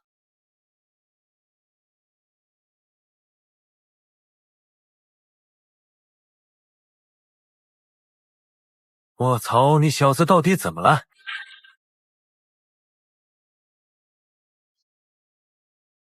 我好像听到了枪声。看来他们成功在武器库里找到枪械，估计他们正在和那2头异形对峙着。你们身上还有多少手榴弹？全部拿给我。詹兰，把你手上的螺旋刺也给我。没了，我的几枚在之前全给了他们，这群混蛋。还好当时留了个心眼。这是最后1枚了。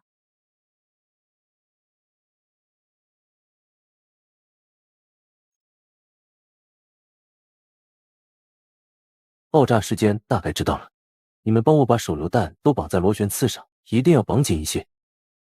你还要去拼命战斗吗？你的伤已经……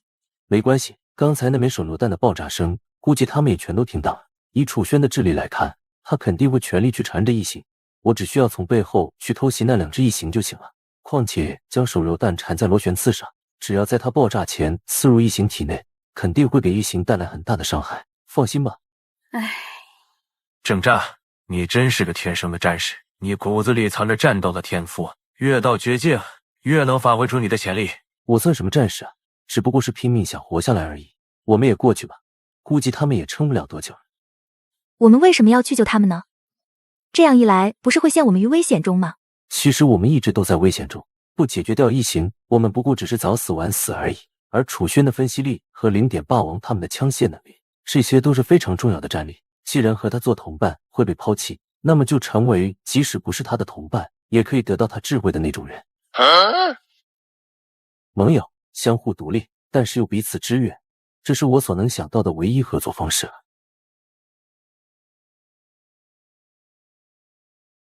放我下来吧，我活动一下手脚。没事吧？没事，走吧。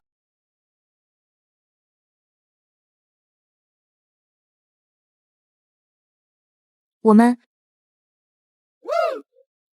不去了，回控制室好吗？我知道怎么关闭隔离墙，我们守在那里，直到飞船回到这个时代的地球上，让地球的军队去对付他们，好吗？这样你就不用去冒险了。特别是你现在都已经……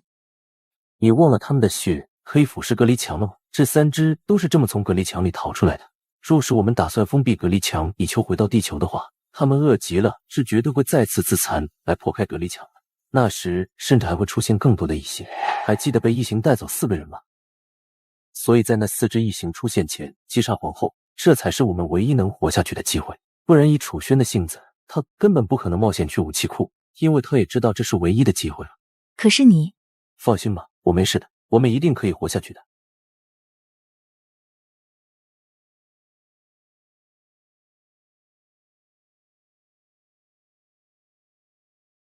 张杰，你拿上最长的这个。我不知道这加了炸弹的螺旋刺能不能瞬间杀掉他。如果不能的话，我会为你挡在前面的。但是之后就需要你用螺旋刺顶着异形了，千万不能让他靠近身边。以我现在的状态，除了指出螺旋刺和抵挡一下以外，已经无法和异形近身战斗了。所以无论如何，你也千万不可退半步。已经死了吗？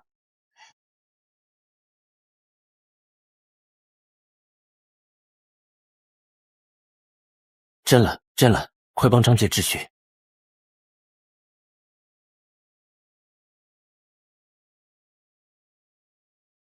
好家伙，一只异形有500点奖励呢！嗨，没事，只要活着回到主神那里都是小问题，不用在意。就是后面帮不上什么忙了。没事，还有我们呢。现在我这个样子要在他身边的话，估计已经被那4眼子抛弃了吧。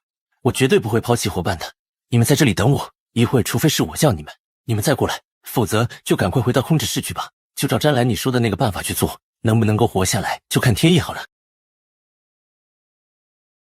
你可真厉害，即使没有枪械都能杀掉异形。你们也不错，不也杀掉一头吗？进武器库吧，他们2个人都在里面。没事了，过来吧。先进来吧，你们的止血喷剂和强力绷带都还有吧？霸王，他可能不行了。运气好而已，这头异形还没等大门腐蚀开，就拼命往里面钻，结果被卡在了门口大洞上。我们用子弹扫射了数分钟才杀死他。但是第2头异形就没办法了，如果你来的再慢上半分钟，估计我们3个人全都会死在这里。我没料到异形会这么强大，是我的计算失误了。如果普通异形都是这么强的话，我不知道皇后的战斗力会强到什么程度。或许我们真的已经……那么我们结盟吧，你们是一个队伍，我们是一个队伍。你的智慧和布局力很重要，我也确实需要这些，但是同样的，你也需要我们的能力和对这个世界的熟悉吧。我们对彼此都有价值，你选择吧。好，我答应你的提议，但是有一点你必须要知道，一旦你跟不上我的步伐，为了大部分人的安全，我是绝对会抛弃你的。但是我会为了我的队友而救你。虽然很不想承认，但是我们的战斗力实在是已经弱到了极点。是的，幸运的是，我们将所有的异形全都杀掉了，这么久也没出现新的异形，里面应该只剩下一只皇后了。就是那一只皇后，也足以把我们所有人都杀掉。皇后的体型约是普通异形的3倍左右，我就假设皇后外壳厚度只有普通异形的1倍吧，那样的厚度也不是武器库这样的轻武器所能贯穿的了。如果可以破开它的外壳呢？然后我们一起用枪械攻击它没有外壳的部分，这样可以杀掉它吗？我不会做毫无逻辑性的推理分析。如果你能够破开它的外壳，那么请拿出足够的证据来。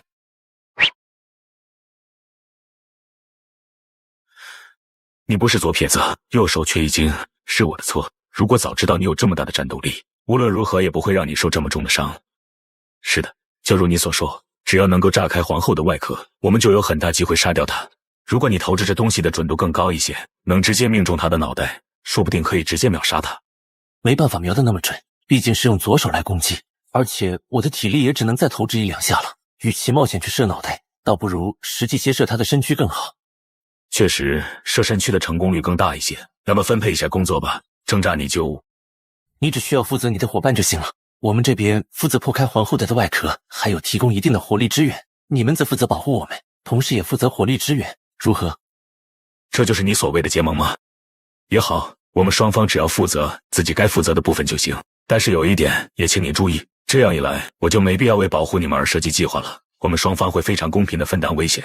需要的就是这种公平，我们需要你的智慧，你也需要我们的力量，我们的关系就是这么简单而已。那你们就挑选武器吧，估计那4个人此刻已经被寄生了，所以我们必须在最短的时间内杀掉皇后，否则等这4头异形孵化出来，我们这样的状态绝对是死定了。除此以外，还有一点，一旦皇后被我们击伤，当她开始流出血液时，我们就必须在最短时间内杀掉她，因为皇后的位置在商船的边缘地带，在那里如果被她的血液腐蚀出了一个大洞，我们很可能会被直接吸出飞船，那下场就不用我多说了。他们2个没有战斗力了，就留在这里吧。不行，看我不管，张杰必须跟我们走，万一再有异形绕过来怎么办？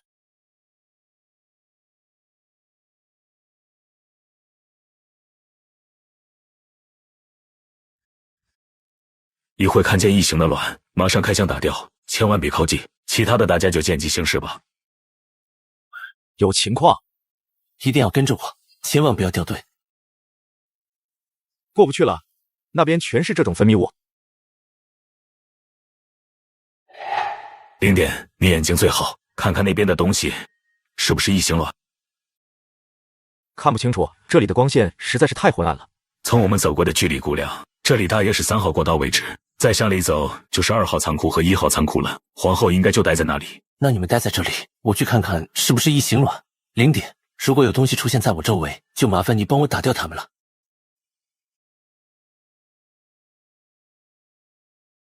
没错，是异形卵。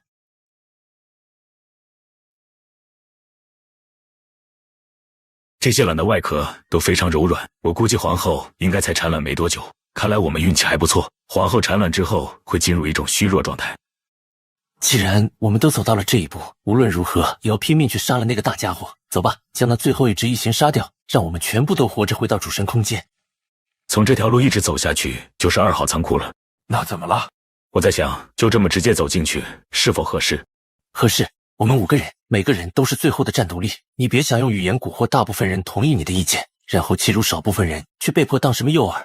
如果你去当诱饵，我马上同意，别他妈把别人的命当玩似的。我去当诱饵也可以，但是你能保证在皇后露头后第一时间内击杀她吗？既然你不同意让人在前面探路，那你就拿出另一个计划来好了，我洗耳恭听。都别激动，我觉得安排人在前面探路也不一定有用，异形并非是没智力的生物，他们非常擅长偷袭。如果只有1-2个人走在一起，他们肯定会先攻击靠近他们的那个，但是一个人在前面走，而后面跟着4个拿枪的人。面对这样的情况，异形是不会傻傻的钻出来的，他一定会是先偷袭后面那4人。我这个推论，你们觉得对吗？是因为恐惧和紧张，所以我的思维开始混乱了吗？接下来我不会再发表任何意见，带路的任务我会继续进行。就这样吧。0点，我前几次遇到异形时都感觉到了危险，我记得你和霸王似乎也有这种危险预知力吧？一会无论我们谁先感觉到危险，都第一时间朝那个方向开枪，可以吗？我现在就感觉到了危险，仿佛有什么视线一直盯着我们一样，很冰冷，就像是把我们当成了食物。这种感觉简直是糟透了。知道楚轩为什么那么焦躁吗？估计他也感觉到了这种危险。说实话，我现在心里烦躁的恨不得拿枪四处乱扫。0点，把他们全打下来，把人打死也无妨。打下来就行，别打死他们。这都什么时候了？我们的任务是什么？杀掉所有异形。现在他们体内肯定有异形了，怀疑他们体内的异形突然孵化出来了。难道还要我们再去追捕那4条小异形？必须要在皇后出现前杀掉他们。你说的很对，但也别把我想的那么迂腐。杀队友是要扣1000点奖励的，你是想害死他吗？把他们打下来丢给皇后杀掉就行。等等，大家快点跑开这里，这是个陷阱，大家别乱动，慢慢退出去。